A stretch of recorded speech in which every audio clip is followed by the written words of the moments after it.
All right, so this is Karen Dudek-Brannan here, and I am with my colleague, Dr. Christy Borders, and we are going to talk a little bit about higher ed and making that transition and also working with the deaf and hard of hearing population. So can you tell us a little bit about yourself?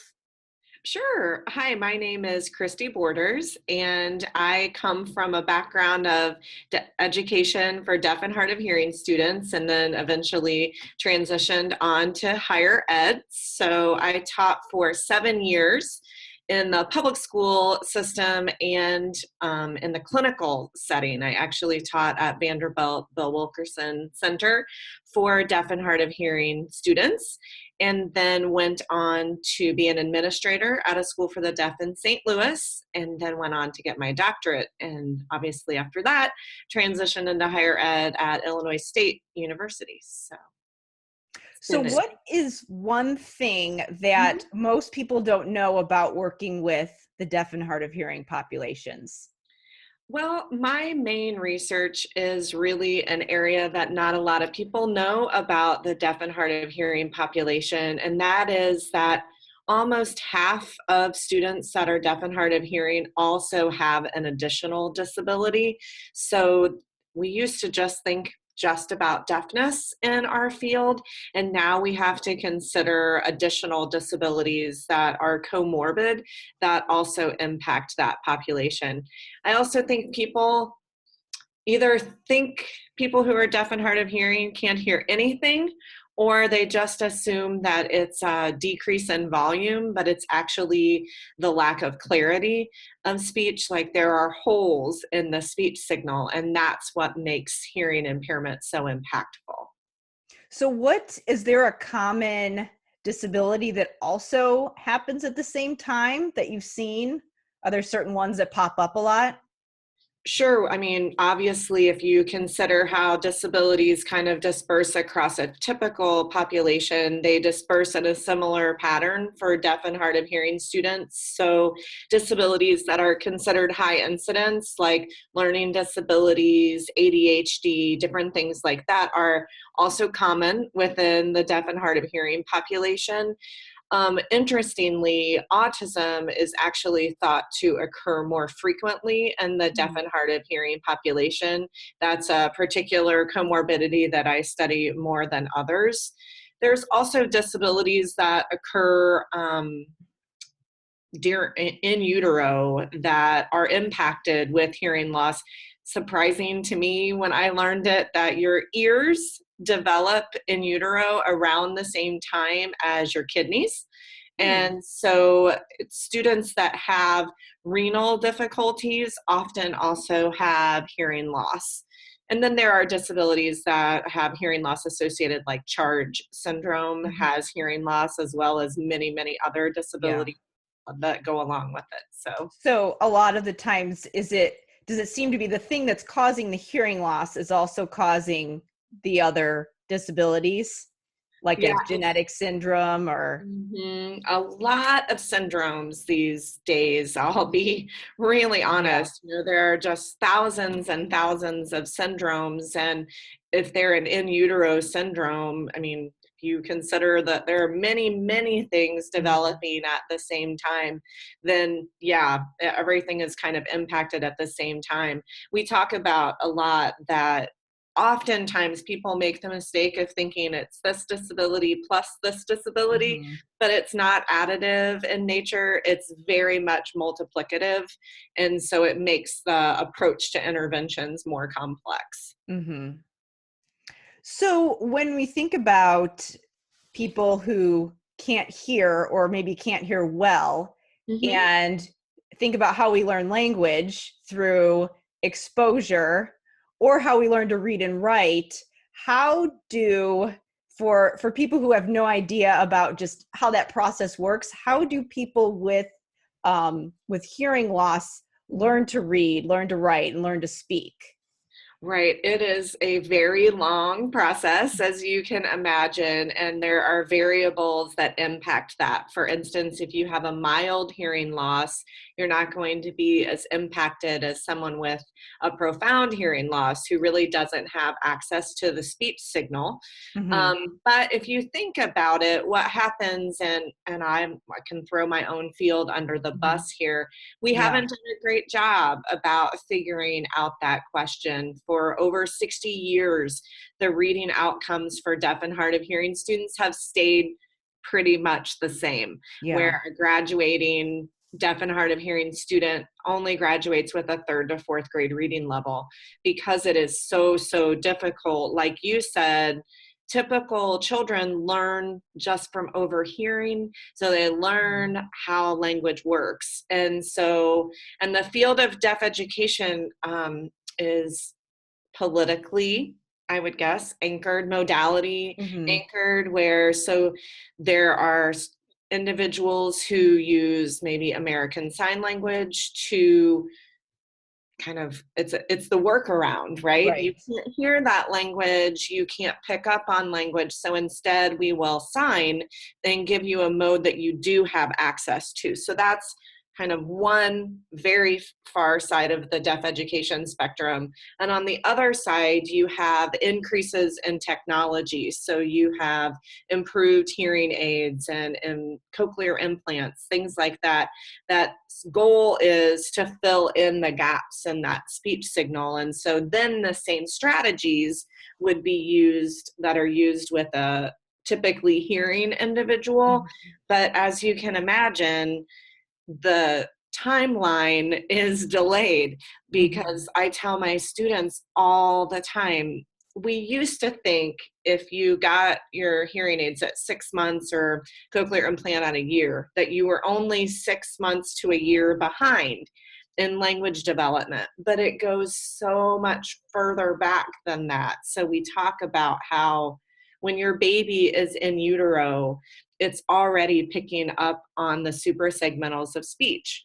So get a dog while you're pregnant, right? It's that Yes. whole idea that if your baby can hear that dog barking in your belly, then it's not going to be as startling when the baby is born. Your child, when they're born, already knows their mother and their father's voices.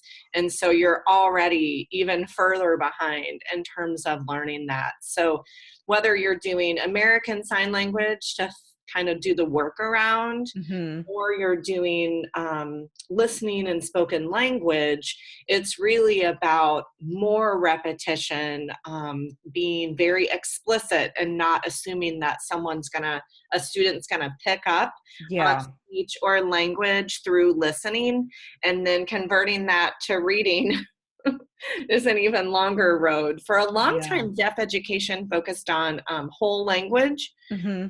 That's a really hard approach. You can't teach every word that they're going to use. There's also pockets of instruction in deaf education that use cued speech. So it's not a language modality, but it's visual access to the speech signal and to phonemes. And that has had pretty positive responses in transitioning students to reading. So There's that is, you're using a symbol to represent a phoneme mm-hmm. because they can't hear the actual phone that is being produced. Like they That's can't hear the exactly right. sound. So you have to give them another symbol to represent that, the Right, and phoneme. even let them know what they're missing. You know, Mm-hmm. it's very and it's a very kind of political hot button right now. But the School for the Deaf in Illinois is one of those pockets that does use cued speech. There's a school in Chicago who does, and the Illinois School for the Deaf has started some recent research to try to supplement. And obviously, they use American Sign Language there, but they're starting to supplement using cued speech and seeing some really great outcomes related to the transition to reading and writing, which is Mm-hmm. the long-term goal. There's also systems. I know Peoria School District uses a great system for even the teaching of syntax that Yeah, use I was those going to ask about that. visual. Yeah, because and so there's lots of things we could talk about here, but American Sign Language has a different Right. grammatical structure. So switching a child from American Sign Language to English syntax can be tricky. And so back in the day, we use a system called the Fitzgerald key, and it was on the top of every deaf and hard of hearing classroom's on top of the chalkboard, right? And it would Mhm. have symbols. And now that system's been updated, and it's called grammar graphics. And what we do is that you teach syntax through a system of symbols, and then you code those sentences, and then students can really see and understand how syntax works in the English language. So basically what you're doing when you're working on things like phonological awareness to teach reading or writing and working on sentence structure, you're just pairing some Mm-hmm. type of visual cue or symbol to show, like you said, show what they're missing because they can't hear it as well or at all. Right. That's exactly right. So the use of visuals has always been kind of a key component for working with deaf and hard of hearing students. You capitalize on strength, right? So Mhm. obviously that gets really complex if you have deaf blind students, but Yeah. for deaf students, we tend to capitalize on the visual system to then try and make sense of the signal that they're missing, or is likely, even if they're not missing it, very distorted. We Yeah. talk about a lot of the times, like even just the concept of plurals, right? Right. Very, very early in language development, that a typical hearing child would understand the difference between cat and cats. Mhm. But for a hearing impaired student, even with a mild high frequency hearing loss, all they hear is the k and the ah. So they don't hear the T, and they definitely Mhm. don't hear the TS. And so you're trying to teach this concept between one little fluffy and many fluffies, but Yeah. if they don't see it, there's no concept there whatsoever. Right. So a lot of pictures and a lot of visual supports. So when you have kids who maybe are thinking about getting a cochlear implant or thinking about maybe they're using ASL and they want to learn English syntax, Mhm. with the cultural aspect, are some families resistant to that? Yeah. I mean, I would like to say that in 2018 that there's not political or cultural issue, but there is. It's kind of the nature of deaf education. I tell my students this isn't because of our time. In 1880, the historical Milan Conference happened when all the deaf educators of the world came together, and they took a vote and decided that oral language and oral methods were the most beneficial for deaf and hard of hearing students. Well, there was outrage even in Mhm. 1880, because there is a cultural identity for deaf Yeah. individuals in that American Sign Language. And I obviously kind of live in both of those worlds, which is a blessed place to sit, but it's a difficult decision. I will tell you that 95% of deaf and hard of hearing students are born to hearing parents. And so a lot of times that cultural component isn't inherently there. Mhm. So in those early stages of learning and intervention, we introduce all of those modalities to parents. Early interventionists are charged with making sure parents are aware of American Sign Language and the deaf culture, as well as cochlear implants and that end of the spectrum and all of that that's in between, right? It's a whole spectrum of communication modalities. But Mhm. hearing parents hear that my child can get a cochlear implant and hear and be just like you, which isn't Right. necessarily true. But so hearing parents don't necessarily have an issue with that. It's the deaf culture side that worries, and rightly so, that their culture is being taken, because Mhm. less and less students are going to deaf schools where that is the cultural basis for deaf and hard of hearing individuals. So So would it be accurate to say that a student who, let's say that they're deaf and they have deaf parents, that they see it more as a culture and not a disability? Is that the absolutely. viewpoint?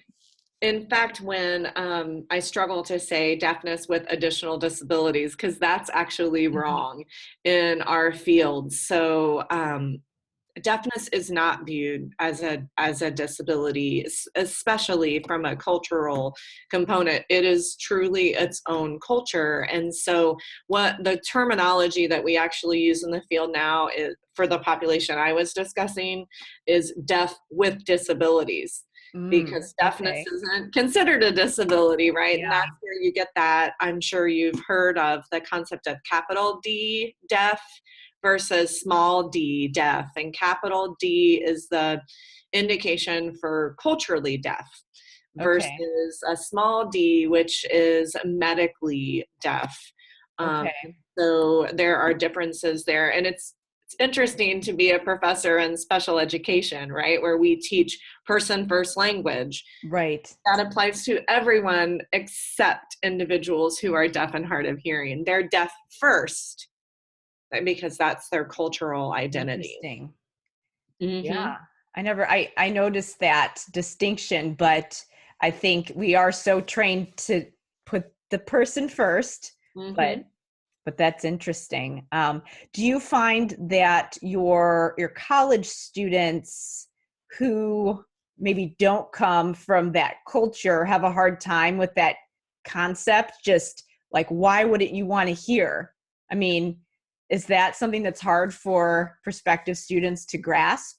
I think sometimes that is hard for them to grasp, although I can proudly say that I work at Illinois State, where we are a comprehensive deaf education program. So we teach from the deaf culture component all the way to listening and spoken language. We feel like our responsibility is to teach teachers that can teach across that spectrum. Mm-hmm. And so our students actually kind of fall on the other side of the spectrum. Most people don't fall into deaf education as a career. Mm-hmm. Right? There's some personal connection, or you took a sign language class and you loved it, and that's how they generally come into our program.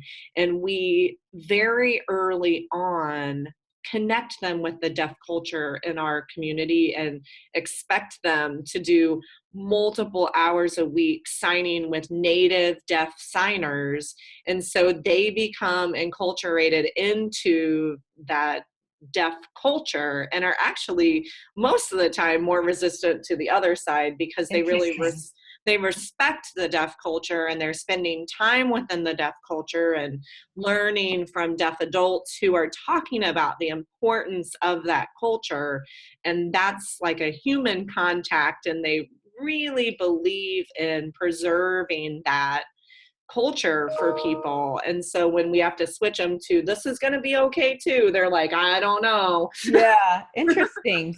So do they have exposure to the listening and spoken language program that's housed at Metcalf, which is connected to the university? Yep.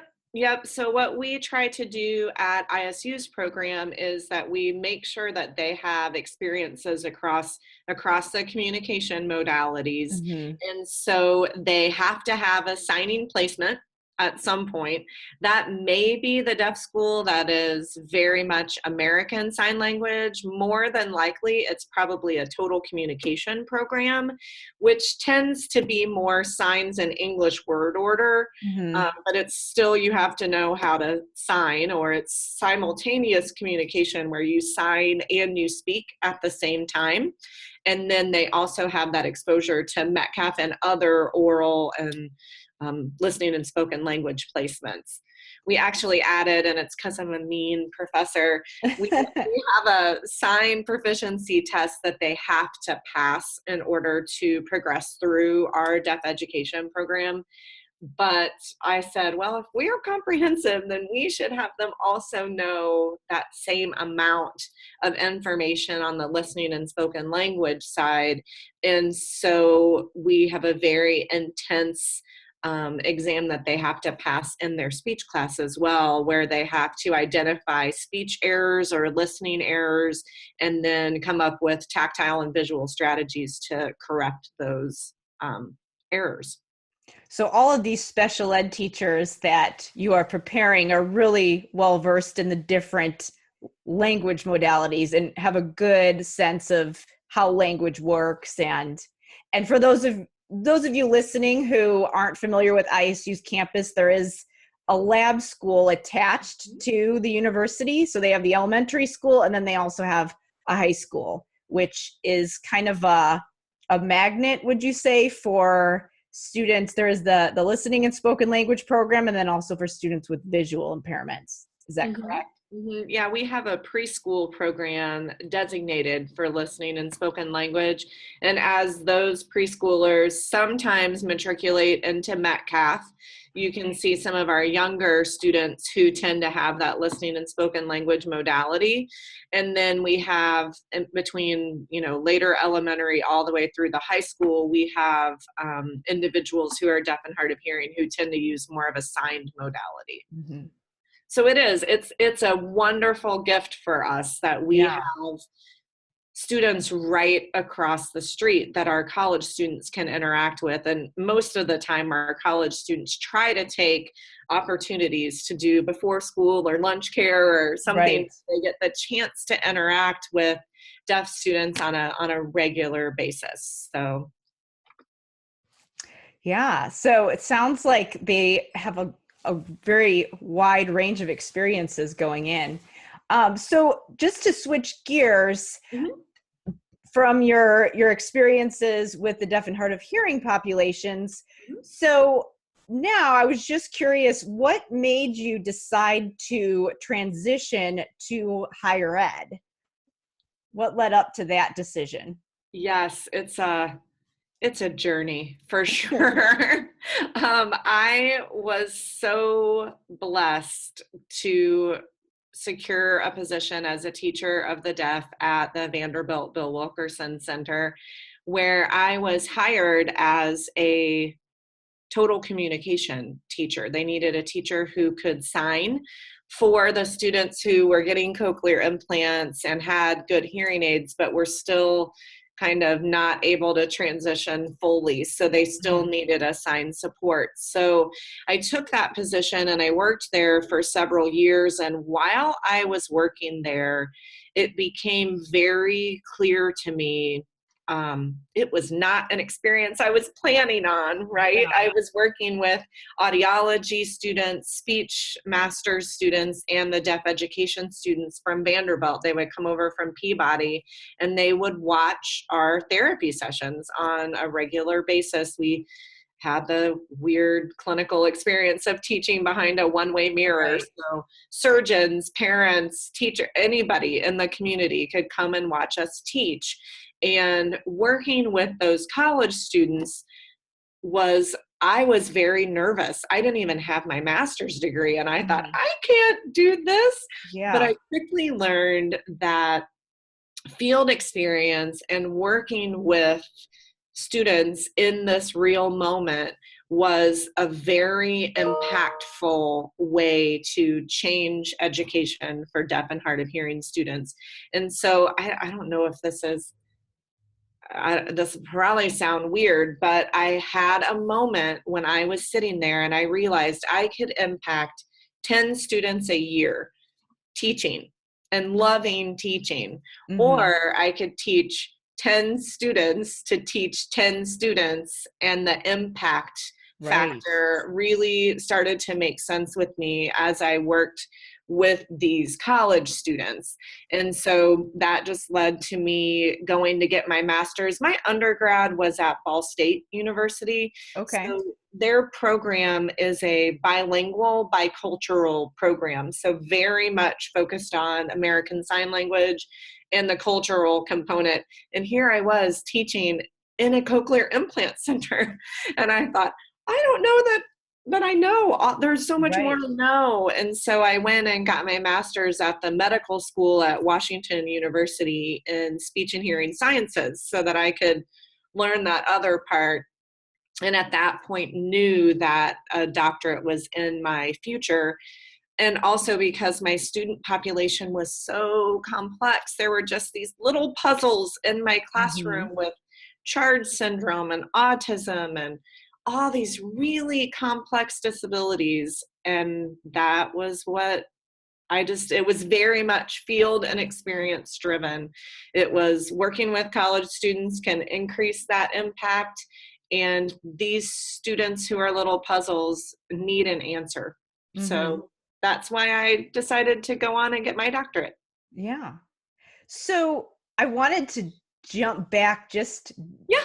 I was interested in something you said. You referred to your sessions as a therapy session, but Hmm. you were certified as a deaf and hard of hearing teacher. I know that a lot of the people who are on my email list and a Yeah. lot of my readers are speech pathologists and feel like there needs to be this distinction between teaching and therapy. Hmm. But even as a teacher, you felt that you were doing a therapy session. I mean, does it just depend on the type of session, the type of student, or what you're working on? I would say that thank you for catching that language piece. It was definite. I was teaching in a hospital clinic. And Okay. so I really feel like I use that term no other teacher of the deaf probably does, unless they Yeah. also teach in a clinical setting. But my Interesting. students weren't there all day, every day, like a traditional teacher. I was one of two teachers of the deaf in a staff of 70 speech language Mhm. pathologists. So they were truly therapy sessions billed as therapy sessions in the hospital, where Tuesdays and Thursdays I had my 4-year-olds from 9 to 12, and then I'd Mhm. have my fourth graders from 3 to 5 in the afternoon. Or so it was not consistent all day long teaching. It was definitely different therapy sessions for different groups of students that had like characteristics. So So was there some overlap in what maybe you would do and versus the audiologist or a speech pathologist or other person working there? Did you have some overlap in roles or yes, I can say that had I not had that experience, I'm pretty sure I would not have developed into the teacher that I am now. Push-in is like a joke relative to our speech interesting? language pathologists. Were in and out of that classroom, or that it wasn't a classroom, it was one little room in a Mhm. hospital, right?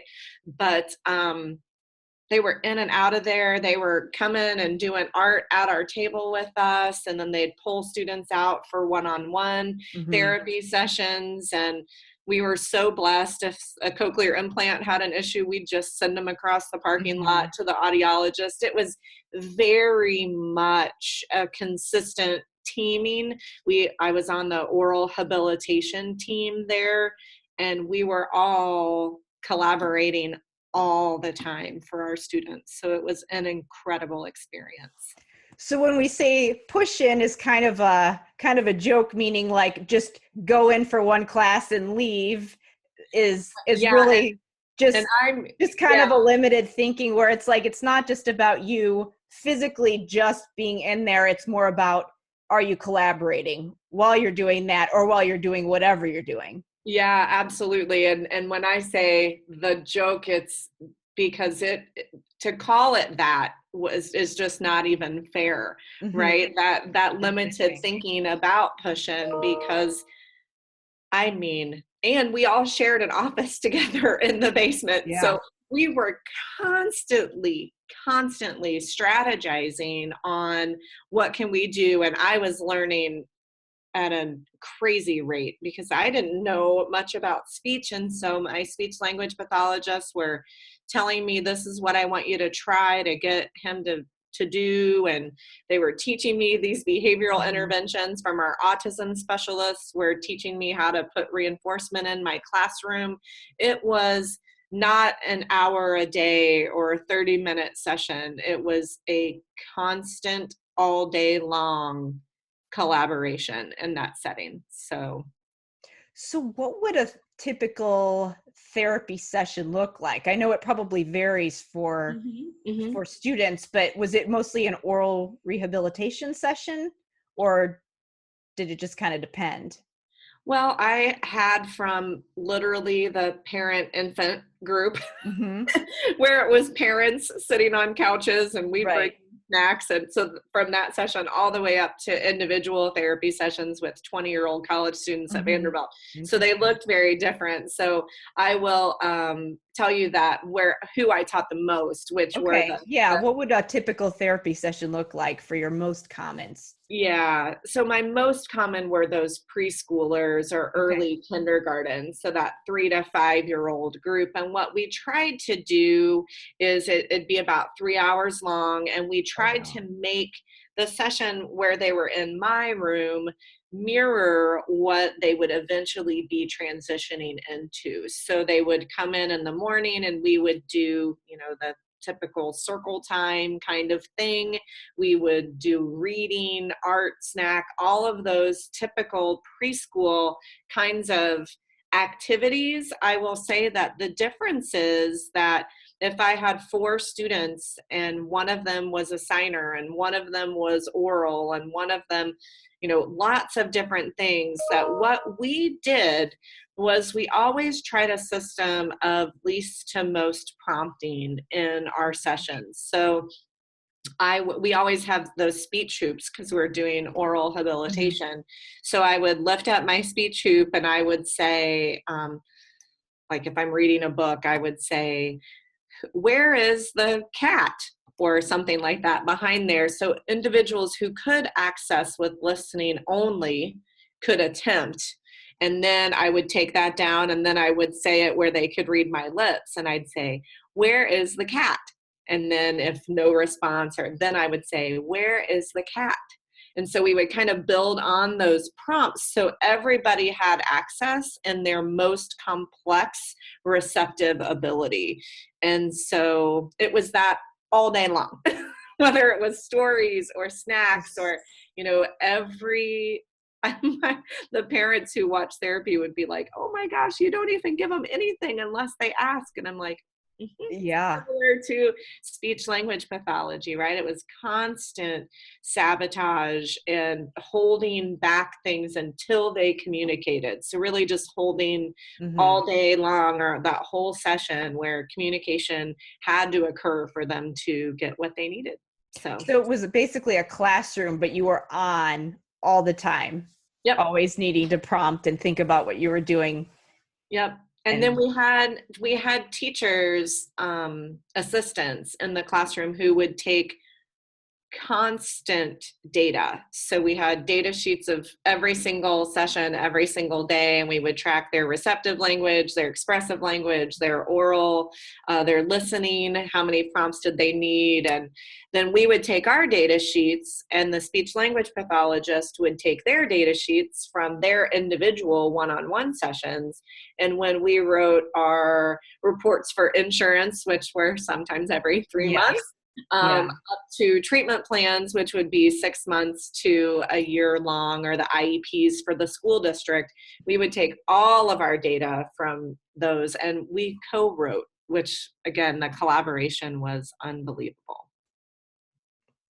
So going back to, now that we've gone into how that actually looked, just going back to that higher ed piece and talking about how you were in that setting, obviously having an amazing experience, but realized that you could spread your knowledge way further if you went back. And I know that a lot of a lot of clinicians, a lot of teachers struggle with that decision of, I'd love to go back, but how do I make that happen? So what would you tell someone who is thinking about going back for a doctorate, whether it be a clinical doctorate or PhD, but they're really just struggling with, how do I do this? Like time, money, family, like what would you tell people who are on the fence about that decision? Right. Well, I would say this, and I probably have a different perspective. Yeah. That's fine. I would say if this is keeping you up at night, then you need to find a way to do it. If you're kind of like, that'd be cool to be a doctor, and you're not really, it's not keeping you up at night. It's not a constant thing that's going in your head where you're going, it's no longer a choice. I think that's kind of where that line is for me. I think there are always ways to make it work, but it's passion driven, Yeah. right?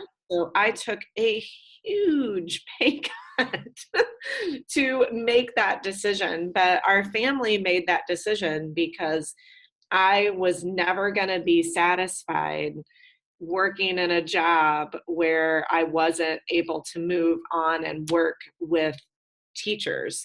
And so I think it was driven by passion. And I always say that people should never pay for a master's or a doctoral program. They're like 2% of the world's population, right? So you should never pay for any of that. You should, there will always be programs that offer tuition, at least. Now I'm saying I'm still paying for the living piece, Right. but the tuition piece, there are always ways to do that. You just have to really think through, are you willing to move? Are you willing to kind of put yourself in an uncomfortable situation in order to be able to move that way? I'll be honest, I have the utmost respect for people who do a doctoral program on a part-time basis. I don't know how you all do it. It's incredible. I knew myself, and I promised my husband, because if I would have done it part-time, it would have taken me like 5-6 years. I had a baby. It would have taken me 8 years. This could have happened to me. It could have been an 8-year process. And so we really looked at it given kind of who we are as a family. And I said, here's the thing.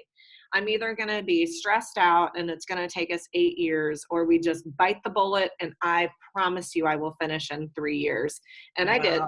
So that's what we did. We bit the bullet and we found a program that would pay 100% out of state tuition, and we went.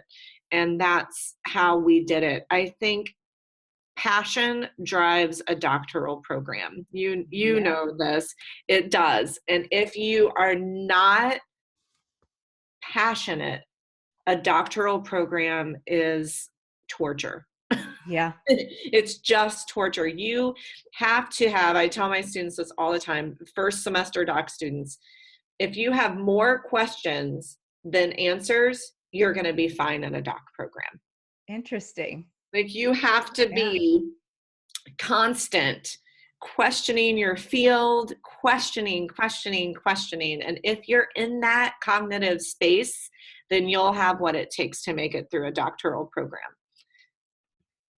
So I know that, again, there's a lot of different options out there. There's clinical doctorates for therapists. There's an EDD, a doctor of education. There's a PhD. So you're saying that at least in special education, which is what both you and I did, there is a way to get it funded by someone else, which is what I did and sounds like what you did as well. If you are willing to do the research and find a way to make it work. And I did the exact opposite, where I took 8 years to do the director of special ed program and the special education doctorate, but also found a way for someone else to pay for at least the tuition cost. Obviously there's the fees, but that's significantly less. So No, I completely agree. And I did the same for my master's. I went to WashU, as I said, and Hmm. it had Obercotter funding that covered that tuition, which is really important at Washington University. But I found that there are ways, and I went to University of Cincinnati and I met with their doctoral coordinator, and I just said, look, I want to do this, but I can't pay. And they found a way to do that. Now, I mean, I can say that I don't know what Illinois State doesn't necessarily have those kinds of things available. I think you find that available more at Research One institutions, or you Hmm. find organizations that are willing to do that. A lot of times school districts will help to Yep. pay for, and that's how a lot of our students at Illinois State do it, or teach a course and then get tuition Hmm. remission. And so that's part of how you learn to piece it together, Right. because the living expense and the cut that you take sometimes, like for Hmm. me, I decided to go full time, and so walked away from my full time position to take a GA. But that's just what our family decided to do. Hmm. So Can you clarify what, for people who aren't familiar with Research One and all those different levels, what that means? sure. Oh, sorry. I did. Oh, I no, that's acronym okay. So a Research One institution are institutions that's focus is primarily on research. So if you think about medical schools tend to be Hmm. Research One, larger institutions. In Illinois, to give you reference, the U of I is an R1, a Research One institution. So their professors are expected to produce more research than they are to focus on teaching. At Illinois State, we're what's considered an R2 institution. So our focus is on, we need to be doing research, but we also focus on teaching. So our professors teach 3 courses every semester rather than 2 courses and then research times. So, and then there are teaching institutions Hmm. where those individuals are expected to focus on teaching, and so they teach 4 courses a semester, which gives very limited time for research. So Hmm. there's kind of a continuum, and the university itself has a focus on, do we expect more research? Do we expect kind of a middle ground, or do we expect more teaching from Hmm. our faculty? So really it's more about the understanding of different types of universities, knowing what they're about. Mhm. And so just knowing which ones might possibly be able to make that work, and just asking, like being Yeah. willing to ask for that help and look Yes. for it. Absolutely. Ask for the help, look for the help. And the other thing about research institutions is they tend to have grant funding. And grants that are coming in for their researchers have built into them graduate assistantships. And graduate assistantships always also cover tuition. And so that's one way in which you tend to see those opportunities cluster in Mm-hmm. research institutions, because there is generally some grant funding available for that. You also have to ask yourself, when you're thinking about this decision, about what is your goal. Right. Like, That's why do you want to really get the what you, doctorate? why do you even want to Mm-hmm. do this, right? So if you want to do it because you want to teach in higher ed, then something at an R2 institution is probably going to be fine for what you want to do. If you are passionate about research or finding out how to get to the answers that are constantly going through your Mm-hmm. mind, then maybe a Research One or more focus on research in your program is something to think about. I will also say, because I came from an institution where we were given the freedom to create our own curriculum for Mm-hmm. our doctoral program. So there was like 1 course a quarter that we had to take. Everything else, we designed our own programs. So I was a very heavy research emphasis and took an insane amount of research courses. That's what my entire doctorate was, research methodology courses, except for the one course a quarter. Where other individuals focused on how do I teach literacy, or how can I focus on culturally responsive practice, or all those different things. We were given that. It's kind of a build your own. While there was a program, we could decide where we wanted to focus. At Illinois State, it's a prescriptive program. Right. And so there are different programs at different types of institutions that really can hit your goal if you're looking at right that option. So yours was a PhD program? No, mine was actually an EDD program as well. Just like ISU. Yep. What is the difference between an EDD and a PhD for those people who aren't sure about that distinction? Right. And I honestly, I don't know the difference. They're not very clear about that, are they? Not very clear about that. They're both considered terminal degrees. They're both considered terminal degrees, and it's a Carnegie distinction is the organization that makes that distinction between if you have an EDD or a PhD. And I mean, I can say that some people feel as if a PhD is more research focused and an EDD is more methodology focused or applied focused versus clinical research. And so I would say that for the most part, that might be true. I decided to focus my entire EDD on research. So in some ways I'm like, well, you basically have a PhD. Basically. So it's like PhD, right. PhD, very research focused, EDD, research and teaching leadership. At least that's what I felt like ISU was, which is what I did. And then clinical doctorate, which is obviously you always focus on research, but highly emphasizing that clinical piece. Right. And I really feel like clinical PhDs and EDDs are focused. I think that the difference in my mind is that PhD research could be on a cellular level, right? Yeah. You go EDD and clinical, you're really focused on applied research, real world problems for real world people. And so there's a difference in the way and you approach the research the same, but there's a difference in who your subject would be or how you would approach that. Where here, you're kind of finding the answer to a problem and hoping that some applied researcher is going to do it over here. Yeah. So I think it's the difference in applied versus less applied. That kind of leads into my next question. So we have scientists over here, and then we have people who are actually working with students, clinicians, teachers. Do you think that there's a rift between the two or a huge gap? I don't know that a rift would be the word that I would use, but maybe a gap. I think definitely there's a gap there, and I love to spend time with scientists on the other side to point out that what you're doing here has to be able to eventually be applied on the other side.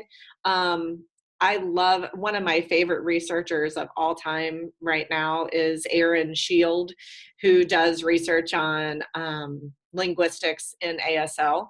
And every time we talk, he says, Christy, you know, I sit in a lab and I look at videos and I analyze that. You are the applied person. And so I think, and there's lots of research that points to a research to practice gap. Yeah.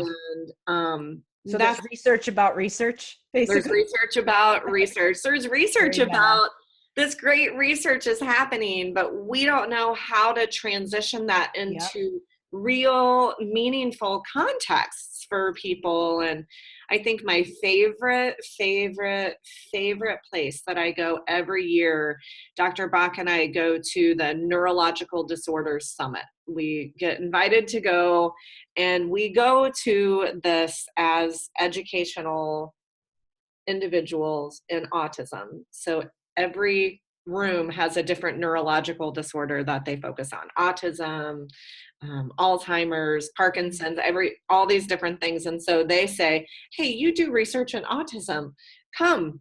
And we are literally the only the only educators there, and everyone else is a scientist. And we don't get a minute to sit down. And it is the coolest thing because so they're very open to how do I get my research out there? Very open, and they want to hear constantly. They're like, tell me how this looks in the classroom. Tell me what you do in the classroom. But I think that so often people who sit on that clinical side are perhaps intimidated by the other side, and they aren't really sure how to, there's this, I think there's interest on both sides, but kind of a fear about how do you enter into that other space. And so I would encourage anyone to go to, and this is kind of my soapbox these days, but go to a conference outside of your comfort zone. So don't only go to the one that you've gone to every year. Take the chance to go to a very medical driven conference and spend some time with people who are on the other side, because that will impact how you're going to move your practice anyway. So interesting. So and this just piggybacking on that, when you have these brand new teachers, clinicians that you're working with that are about to graduate, what is, if you had a room full of brand new college grads that are about to go work in the schools with people with disabilities or in clinics, whatever their chosen setting is, what is the number one piece of advice that you would give them just going into their careers? Oh boy. I think my number one advice is that you still have to learn. I think that sometimes what happens is that we get our almighty degree and we are going to be the authority in our classrooms, in our clinic. We are now an authority figure. And I think that humility in that there's always more to learn is very, very important to think about. I think be confident in the skills you have been given, but understand that there are always multiple perspectives and sides to a story. And that parent perspective is probably the most important. And so I think that that's probably the number one thing that I say to new teachers or new clinicians is, I'm embarrassed at some of the stuff that I did before I was a parent. I mean, I used to get so upset with these parents. How could they not send that homework home? How could they? We're not, and I make these assumptions. I'm so embarrassed to say that, but I would make these assumptions that they just didn't care. And now I have 3 kids that are typically developing and I can barely get through a night.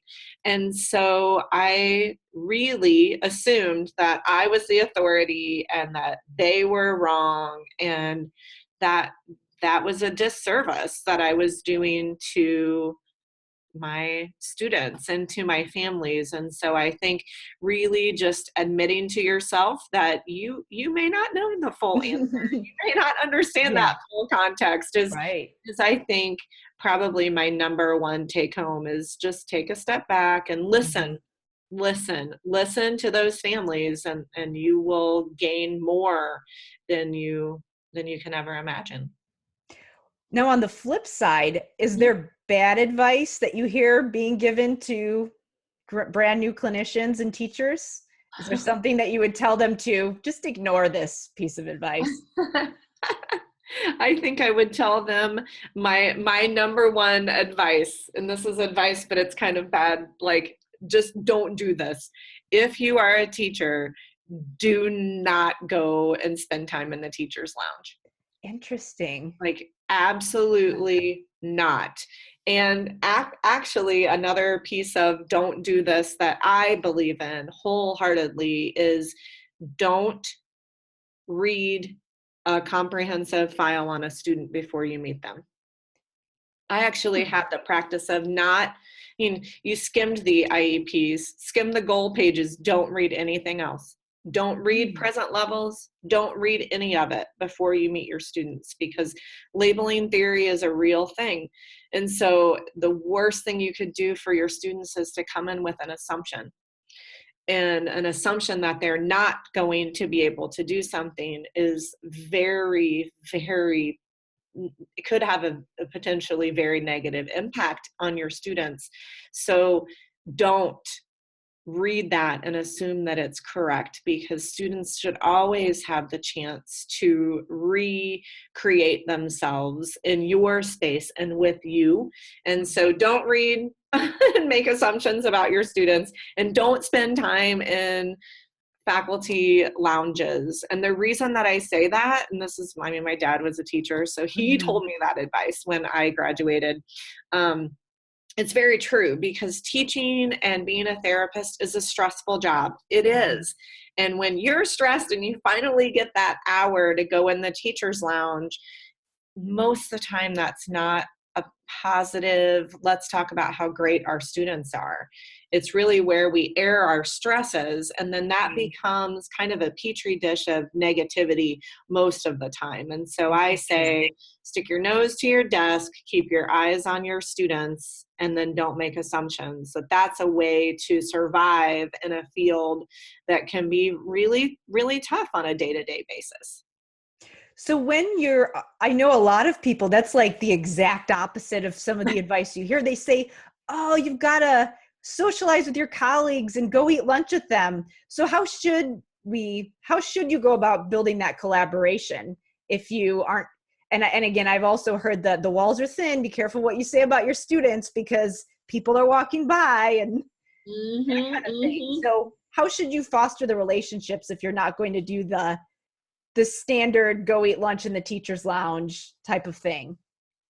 Right. I'm always a big fan of, you can collaborate without that. I mean, you can stop in and you can heat up your lunch and you can say, how are your kids? I heard your husband was sick. You can still have those meaningful connections with people without having to kind of prescribe to what tends to become a event fest, or to be committed to being very reflective on the fact that that's turning into event fest. And that takes a really strong person, especially early on, to be able to sit in that room and say, hey guys, I don't think we should be talking like this, right? I mean, that would take a really strong person, and I, more power to them if they can. But there's lots of conversation at copy machines and in the lunch line when you're going through to get your lunch, or heating up your soup and then going back to get work done, or to gather teams at lunch. I will say that one of the ways that we collaborated at Vanderbilt, and again, this is a clinical setting, so it's very different, but every Monday morning before session started at 8 a.m., we would do kind of a mock grand round where you pick a case and then everybody just kind of thinks through that case. And that's probably because we were at a medical school and that's what we did for cochlear implants that were coming in. We kind of grand rounded that. But if you can have a focus to conversations, and so you bring people into your space or someone else's classroom to have lunch together and really approach it as kind of a grand round, or let's be creative and think about this, then that gives a focus to those interactions that could be positive and not turn into a negative conversation. Yeah. So more focused collaboration, not just random gossip. Right. I don't think gossip ever impacted a student. In a positive way. Not in a positive way. Yeah. And that is very interesting to not read the IEP, because a lot of us are very type A and want to be prepared, but you're saying just go in there fresh, or go in there cold and just get to know them and then look at the file afterwards so that you can truly be unbiased. Yeah. I mean, I really think if you had to, I mean, because I get it, you have to look at something, right? So Right. look at your minutes page and figure out how you're Mhm. going to make that insane schedule that especially speech language Mhm. pathologists make. So you look at your minutes pages, and maybe you look at the general areas on goal pages. Okay, so this is an RTIC kid. This is Mhm. a, phonological processing kid. These are Mhm. all of these kind of general pockets to see who you Right. group together. But I mean, I'm just going to say that probably most of you have received an IEP where you get it, you've read it, you assume one thing, and then you meet the kid and you're like, who wrote this? Right. Yeah.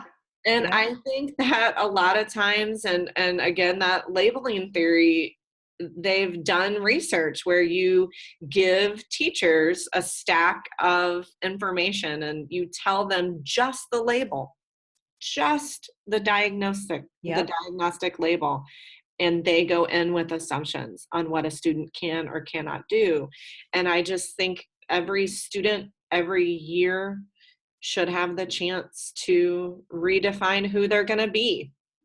So That makes me really rethink my beginning of the year procedures, because I definitely have sent teachers some emails.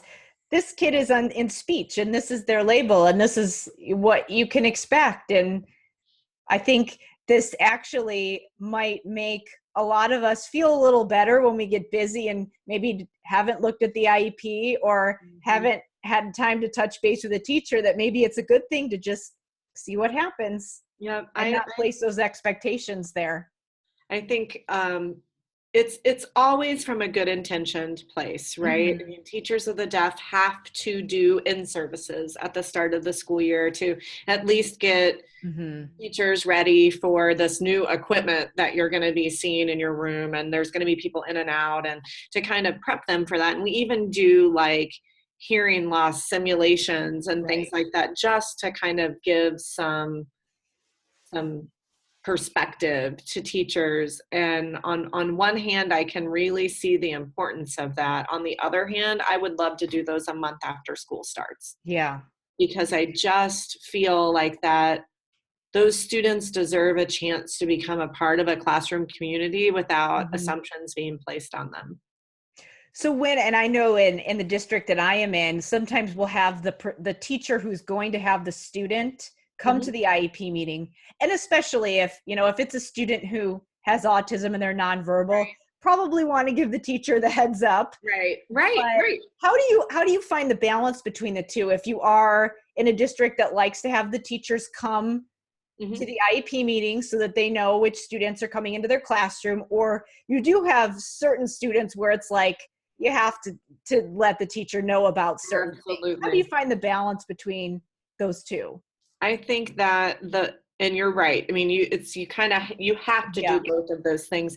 And Mhm. so my favorite way to balance that is to have either student-led or parent-led IEP meetings. Hmm.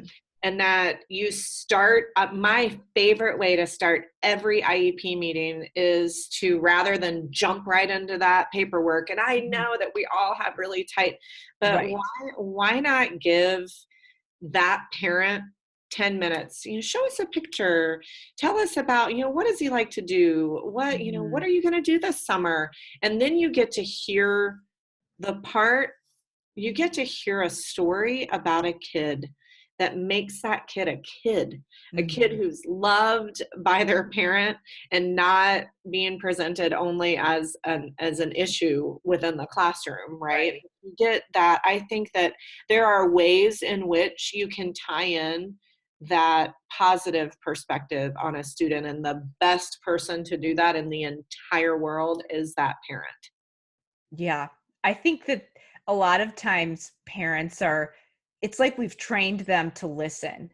And a Mhm. lot of times we'll say, "Hey, do you have any questions?" Or Yep. do you want we'll say, "Do you want us to share our information first or do you want to go first?" And they're like, "Well, you're the experts. Why don't you go first?" But Because we it's are the almost like we've authority. trained them to think that they don't know what they're talking about when it comes to their kids. Right, right, because we're the authority, right? Mhm. And so I think I love every IEP that I've been in that starts with a "Do you have any pictures?" Yeah. See, that's a totally different question than like, tell us how your kid is doing, or because a lot of times they think you want it to be all technical and they feel like they can't give a perspective on the academic stuff because they don't think that they're as trained, but yeah, that I think would reframe it. Yeah, every one of them comes in with an iPhone, and I guarantee there are pictures of their kids on that phone, and that opens up that we're talking about the real kid, right? We're talking about, you guys went to the Discovery Museum last week, and oh my gosh, he loves the water table. Are you guys going to go swimming this summer? And then it becomes not an us versus them context. And I don't know. That's just my perspective on it, right or wrong. That's my thought. Yeah, that's really interesting. I think that'll be really helpful for a lot of people, because we've all been in those uncomfortable IEP meetings where we're sitting there making awkward conversation, or maybe maybe we've had some challenging interactions with the parent and aren't agreeing, or whatever the situation. Maybe that kid's they think they're a bad kid, or we don't focus on the positive aspects of them. Right. And I will say, and this is, my neighbors tell me all the time I was born in the wrong generation. I think it's probably true. I should have been born in like the 50s or grown up in the 50s. It's kind of, I still have some really, I would consider old school values in the way that I like to work with people and just connect with people. Like we have this thing can't be at any table kind of rule in my house. But I really do think that things like home visits are really important. And I'm really, really happy to see that that's kind of a new trend that's coming back, that kind of left for a while. And now that pendulum is swinging back. My daughter's second grade teacher went and made home visits at every single student's house this fall. And it wasn't always houses, which I appreciated this a lot. She said, I just want 10 minutes. Just want your child to be able to show me their favorite animal or their pet or their favorite toy. It wasn't even about, let me check out your environment. But then she put in the letter, if that's something that you're uncomfortable with, why don't we meet at McDonald's at the playland, or why don't we meet at the park? And I want your child to have a connection with me. And so that when they're talking about their baby brother, I've met their baby brother. When they're talking about, like Lila made the point of, let's make cookies for her. And I want to show her all my art supplies. And so then in her classroom, she knows in an emotional sense that art is her most favorite thing in the whole world. And it didn't have to come from a survey, right? Yeah. So impossible to do with your all's caseloads of 80, but I think that there could be, I think the most important families to do that with are the ones you've had a hard relationship with. I really do. The ones that are easy peasy, those aren't the ones that take priority. You triage that, and the ones in which you're having a rough go, maybe that warrants some time outside of this classroom space or this meeting room space where we're all already heightened, right? So, but it takes time. It takes time. And that's why this field is so driven by passion, right? I mean, you've got to balance it. You've got to see your family at night too, but maybe it's worth seeing if you can spend 10 minutes at a Starbucks at 4:30 with mom. So. Well, I want to start to wrap this up because you've been really generous with your time, but I do have one more question. Just being a person who has made a lot of career transitioned and obviously, very high performing and successful, what do you do when you get totally overwhelmed, or when you've been in those periods where it was like, you're just in the grind and how am I going to get through this? What's been your go-to thing that's just helped you keep going? Oh, great question. Well, I will tell you that my doctoral chair told me probably the best advice when I am just meh, and I can't stop. I would call her on my way home because I had a long drive, and I would call her and I'm like stressing, and she'd say, Christy, put that thing away. Put it away for the night. Don't even look at it. Go have a glass of Chardonnay. That's my go-to. Yeah.